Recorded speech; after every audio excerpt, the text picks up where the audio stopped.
نحمده ونصلي ونسلم على رسوله الكريم أما بعد فأعوذ بالله من الشيطان الرجيم بسم الله الرحمن الرحيم وإلى ثمود أخاهم صالحا قال يا قوم اعبدوا الله ما لكم من إله غيره هو أنشأكم من الأرض واستعمركم فيها فاستغفروه ثم توبوا إليه إن ربي قريب مجيب۔ اور قوم سمود کی طرف ہم نے ان کے بھائی صالح کو بھیجا۔ آپ نے کہا اے میری قوم عبادت کرو اللہ کی، نہیں ہے تمہارا کوئی معبود اس کے سوا۔ اس نے پیدا فرمایا تمہیں زمین سے اور بسا دیا تمہیں اس میں، بس مغفرت طلب کرو اس سے، پھر دل و جان سے رجوع کرو اس کی طرف، بے شک میرا رب قریب ہے اور التجائیں قبول فرمانے والا ہے۔ حضرت ہود اور ان کی قوم کے حالات آپ نے گزشتہ رکوع میں سماعت کیے۔ اب اس کو بیان کرنے کے بعد اللہ رب العالمین نے حضرت صالح علیہ السلام اور ان کی قوم کا تذکرہ اس رکوع میں فرمایا۔ سمود کا مسکن حجاز اور شام کا درمیانی خطہ ہے۔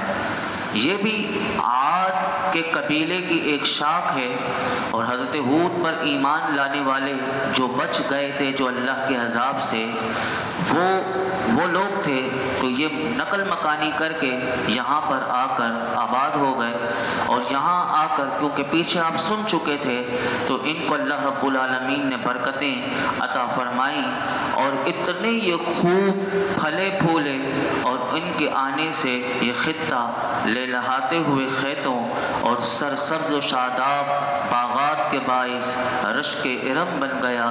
انہوں نے اس مقام پر فن تعمیر میں بھی خصوصی مہارت حاصل کی۔ اس کا پیچھے آپ سورہ اعراف میں ذکر سن چکے ہیں۔ علوم ہو یا فنون ہو، اس میں یہ ترقی کرتے رہے۔ زراعت اور باغبانی میں مہارت کی وجہ سے ان کی معاشی حالت جو تھی وہ بہت عمدہ ہو گئی، لیکن دولت جب بھی آتی ہے، دولت کی فراوانی اپنے دامن میں بہت ساری خرابیاں لاتی ہے۔ وہ بھی پوری قوت سے ان کے اندر نشو نما پانے لگی، اور وہ اپنے مالک حقیقی سے ان کا رشتہ، جتنی دولت آتی گئی ان کا اللہ رب العالمین سے رشتہ کمزور ہو گیا اور ٹوٹ گیا، بلکہ یہاں تک کہ یہ دوبارہ اپنی اسی روش پر جو پہلے جس پر تھے، یعنی باطل خداؤں کو ان کی چوکٹ پر جب عیسائی کرنے لگے، اور عقیدے کی گمراہی کے ساتھ ساتھ اخلاق کی گراوٹ بھی ان کے اندر آ گئی۔ اللہ رب العالمین نے ان پر کرم کرتے ہوئے حضرت صالح علیہ السلام کو مبعوث فرمایا، جو انہی کی قوم میں ایک فرشتہ سیرت فرد تھے۔ حضرت صالح علیہ السلام نے بھی اپنی دعوت کا آغاز آپ نے سنا کہ کس خوبصورت انداز سے اللہ کی توحید سے، وہ درس توحید سے کیا، اور آپ نے اس قوم کو بتایا کہ تمہارا معبود وہ ہے کہ جس نے تم کو زمین سے پیدا کیا۔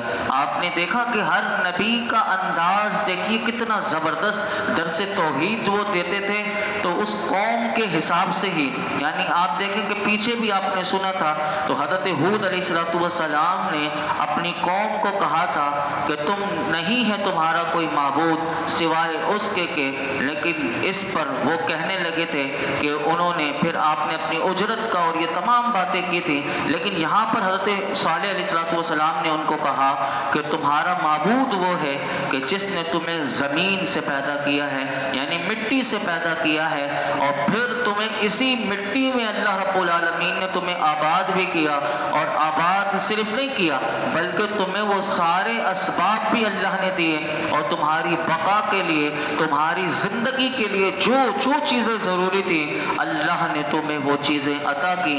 تو تمہیں چاہیے کہ تم اس کو معبود بناؤ، اور وہی تمہارا خالق ہے، وہی تمہارا رازق ہے، اسی نے سب کچھ تمہیں دیا ہے، اور وہ بت جن کے تم نے اب جن کی طرف، یعنی جن پر